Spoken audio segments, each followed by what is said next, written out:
গঙ্গাসাগরে দুর্ঘটনার কবলে পুণ্যার্থীদের গাড়ি। দক্ষিণ ২৪ পরগনা জেলার সাগর থানার বইঁচবাড়ি এলাকার ঘটনা। স্থানীয় সূত্রে জানা গেছে, আজ সকালে যথেষ্ট কুয়াশায় আচ্ছন্ন ছিল চারিদিক।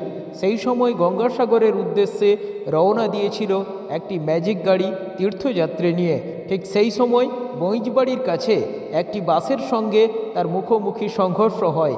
এরপর স্থানীয় বাসিন্দারা এসে গুরুতর জখম অবস্থায় দুই চালকসহ এক তীর্থযাত্রীকে উদ্ধার করে চিকিৎসার জন্য সাগর গ্রামীণ হাসপাতালে পাঠায়। এরপর কিছু সময়ের জন্য গাড়ি চলাচল বন্ধ হয়ে যায়। ঘটনাস্থলে এসে পৌঁছায় সাগর থানার পুলিশ এবং পরিস্থিতি নিয়ন্ত্রণে আনার পর পুনরায় প্রশাসনের নির্দেশে গাড়ি চলাচল ব্যবস্থা স্বাভাবিক হয়। হ্যালো,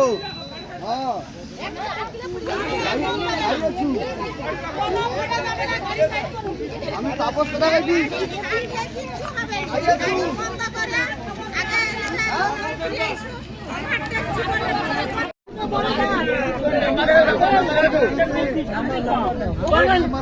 আপনার নাম কি? আপনার নাম কি? কবিতা দাস। কি হয়েছে বলুন তো।